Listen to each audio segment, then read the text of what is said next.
हरे कृष्णा। आप सभी का दिन शुभ और मंगलमय हो। भगवान श्री कृष्ण की कृपा आप सभी पर सदा बनी रहे। आज सुनिए माघ मास महात्म्य में आगे की कथा। और आज के इस अध्याय में आप कांचन मालिनी नाम की अप्सरा की कथा सुनेंगे। साथ ही इस वीडियो के लास्ट में भगवान श्री कृष्ण चालीसा पाठ भी आप सुनिएगा। आपसे अनुरोध है आज की इस कथा को आप पूरा जरूर सुनिएगा।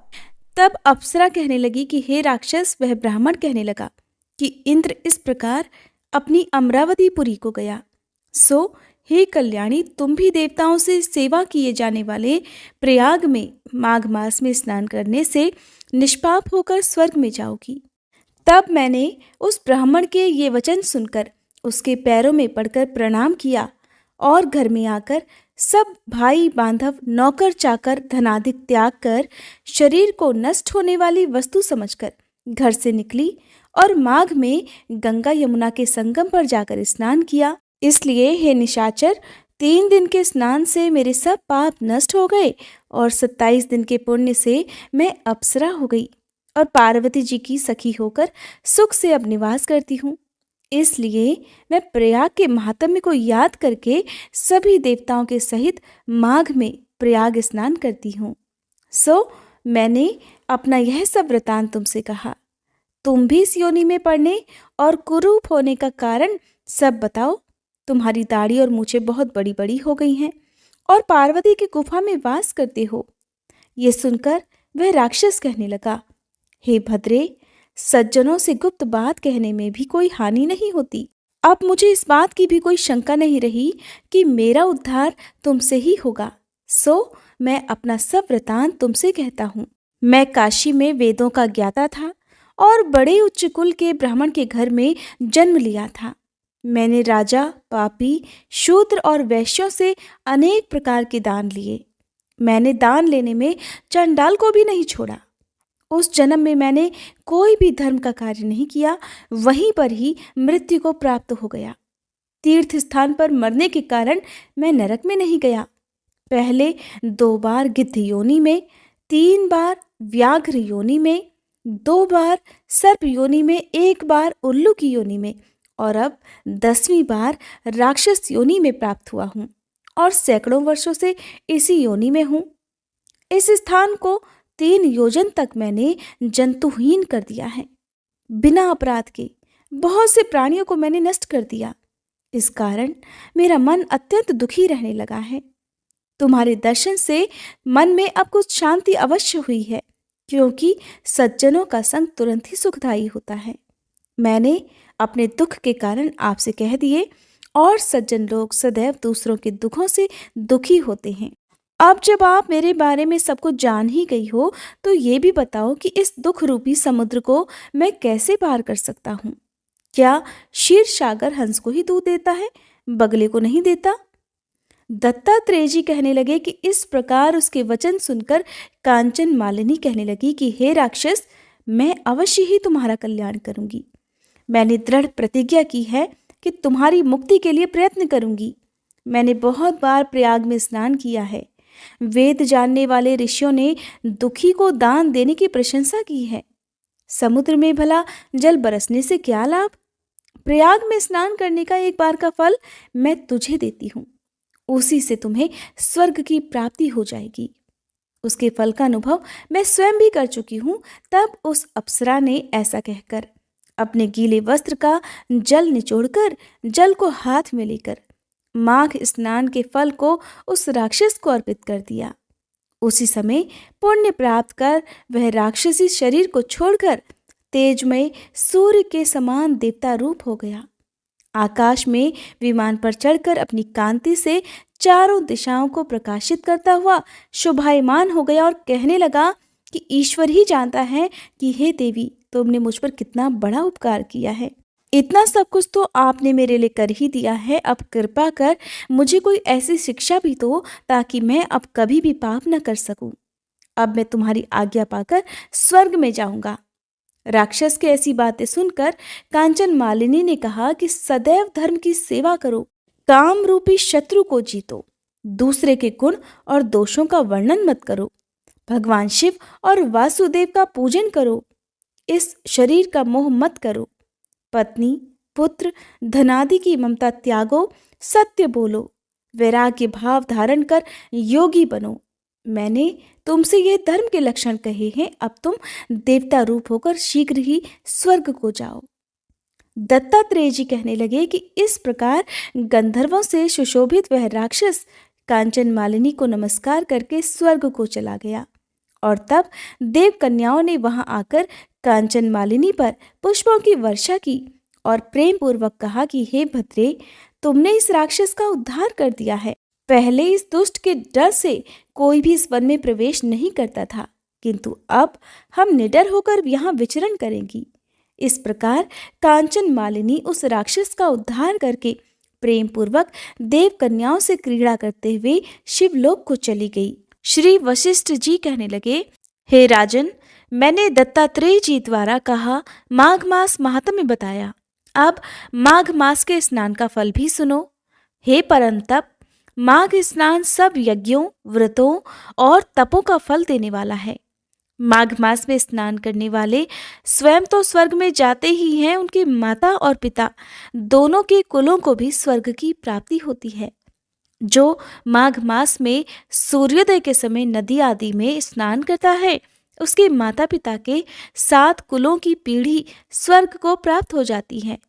माघ मास में स्नान करने वाले दुराचारी और कुकर्मी मनुष्य भी अपने अपने पापों से मुक्त हो जाते हैं और इस मास में हरि का पूजन करने वाले पाप समुदाय से छूटकर भगवान के सदृश शरीर वाले हो जाते हैं।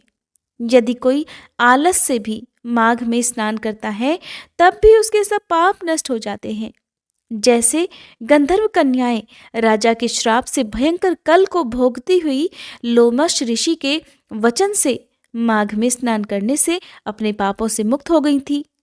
यह वार्ता सुनकर राजा दिलीप विनय से पूछने लगे कि हे गुरुदेव, वे कन्याएं किसकी थी?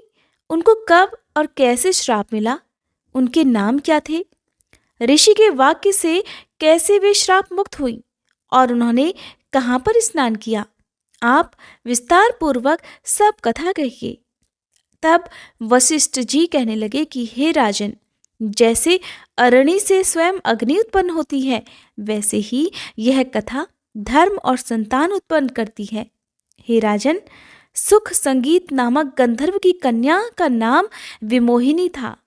सुशीला तथा स्वर वेदी की सुंबरा, चंद्रकांत की सुतारा तथा सुप्रभा की कन्या चंद्रिका, ये 5 सब समान आयु वाली तथा चंद्रमा के समान कांति वाली और सुंदर थीं।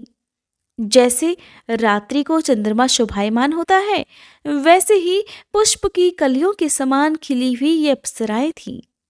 ऊंचे पयोधर वाली पद्मिनी वैशाख मास की कामिनी यौवन दिखाती हुई नवीन पत्तों वाली लता के समान गोरे रंग, सोने के सदृश चमकती हुई और सोने के अलंकारों से सुशोभित सुंदर वस्त्र धारण किए हुए, अनेक प्रकार के गाने और वीणा तथा बांसुरी आदि दूसरे बाजे बजाने में प्रवीण और ताल, स्वर तथा नृत्य कला में निपुण थी।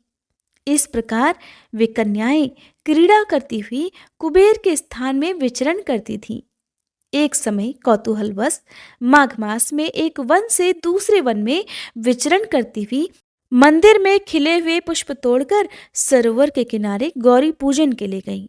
स्वच्छ जल के सरोवर में स्नान करके वस्त्र धारण कर मौन होकर बालू मिट्टी की गौरी बनाकर चंदन, कपूर, कुमकुम और सुंदर कमलों से उपचार सहित पूजन करके ये 5 कन्याएं ताल नृत्य करने लगी और फिर ऊंचे गांधार स्वर में सुंदर गीत भी गाने लगी।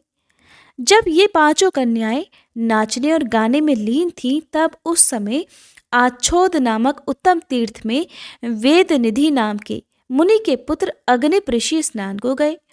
वह युवा ऋषि सुंदर मुख, कमल सदृश नयन, विशाल छाती, सुंदर भुजाओं वाला दूसरे कामदेव के समान था। शिखा सहित दंड लिए, मृग चर्म ओढ़े, यज्ञोपवीत धारण किए हुए था। उसको देखकर ये 5 कन्याएं मुक्त हो गई और उसका रूप और यौवन देखकर कामदेव से पीड़ित होकर देखो देखो ऐसा कहती हुई उस ब्राह्मण के मन में कामदेव का डर उत्पन्न करने लगी और फिर आपस में विचार करने लगी कि ये कौन हो सकता है। रति रहित होने से कामदेव नहीं और एक होने से अश्विनी कुमार नहीं, ये कोई गंधर्व या किन्नर या कामरूप धारण कर कोई सिद्ध या किसी ऋषि का श्रेष्ठ पुत्र या मनुष्य है। कोई भी हो, ब्रह्मा जी ने तो इसे हमारे लिए ही बनाया है। ऐसा करके वे विचार करने लगी। जैसे पूर्व कर्म के प्रभाव से संपत्ति प्राप्त होती है, ठीक वैसे ही गौरी जी ने हम कुमारियों के लिए श्रेष्ठ वर दिया है और आपस में ये तुम्हारा वर है या मेरा अथवा सबका, ऐसा कहने लगी।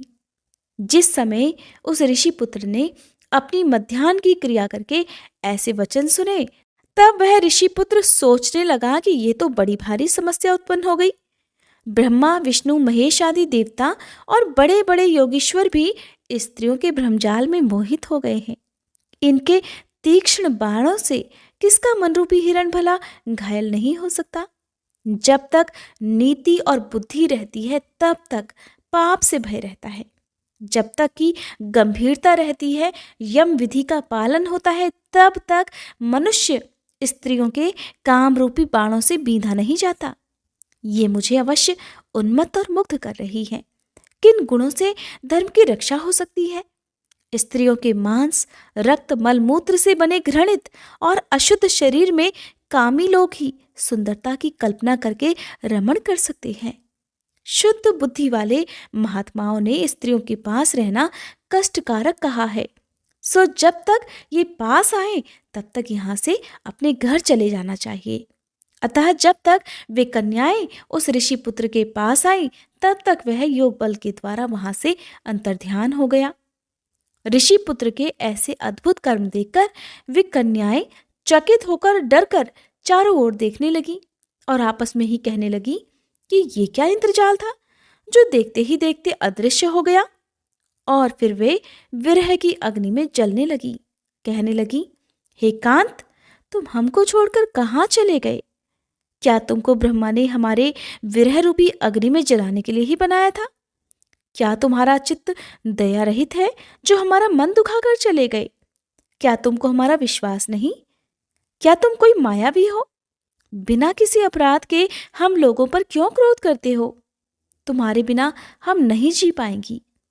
जहां पर आप गए हो हमें भी शीघ्र से शीघ्र वहां ले चलो और हमारा दुख हर लो। हे कांत, हमें दर्शन दे दो। सज्जन लोग किसी का नाश नहीं देखते। इस प्रकार वे पांचों की पांचों कन्याएं विलाप करने लगी। फिर उसके बाद जो कुछ भी हुआ उसका वृतांत आप सभी अगली कथा में सुनिएगा। अब सुनिए श्री कृष्ण चालीसा पाठ। वंशी शोभित कर मधुर, नील जलद तन श्याम, अरुण अधर जनु बिंबा फल, पीतांबर शुभ साज। जय मनमोहन मदन छवि, कृष्ण चंद्र महाराज। करहु कृपा हे रवि तनय, राखहु जन की लाज। जय यदुनंदन जय जगवंदन, जय वसुदेव देवकी नंदन। जय यशोदासुत नंद दुलारे, जय प्रभु भक्तन के दृगतारे। जय नट नागर नाग नथैया, कृष्ण कन्हैया धेनु चरैया। पुनि नख पर प्रभु गिरिवर धारो, आओ दीनन कष्ट निवारो। वंशी मधुर अधर धर तेरी, होवे पूर्ण मनोरथ मेरो। आओ हरि पुनि माखन चाखो, आज लाज भारत की राखो। गोल कपोल चिबुक अरुणारे, मृदु मुस्कान मोहिनी डारे। रंजित राजीव नयन विशाला, मोर मुकुट वैजयंती माला। कुंडल श्रवण पीत पट आछे, कटि किंकड़ी काचन काछे। नील जलज सुंदर तनु सोहे, छवि लखि सुर नर मुनि मन मोहे। मस्तक तिलक अलक घुंघराले, आओ कृष्ण बांसुरी वाले। करी पए पान पूत नहीं तार्यो, अका बका का गासुर मार्यो।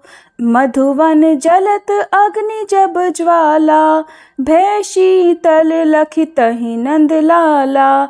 सुरपति जब ब्रज चढ़्यो रिसाई, मसूर धार वारी वर्षाई। लगत लगत ब्रज चहन बहायो, गोवर्धन नख धारी बचायो। लखि यशोदा मन भ्रम अधिकाई, मुख मह 14 भुवन दिखाई। दुष्ट कंस अति उद्यम मचायो, कोटि कमल जब फूल मंगायो। नाथी काल यही तब तुम लीन है, चरण चिन्ह दे निर्भय कीन है। करि गोपिन संग रास विलासा, सबकी पूरण करि अभिलाषा। केतिक महाअसुर संग हार्यो, कंस ही केस पकड़ि दे मार्यो। मात पिता की बंदी छुड़ाई, उग्रसेन कह राज दिलाई। मही से मृतक 6 सुत लायो, मातु देव की शोक मिटायो। भौमासुर मुर दैत्य संग हारी, लाए 10 सहस कुमारी। दय भी नहीं तृण चीर सहारा, जरासिंधु राक्षस कहे मारा। असुर बकासुर आदिक मार्यो, भक्तन के तब कष्ट निवार्यो।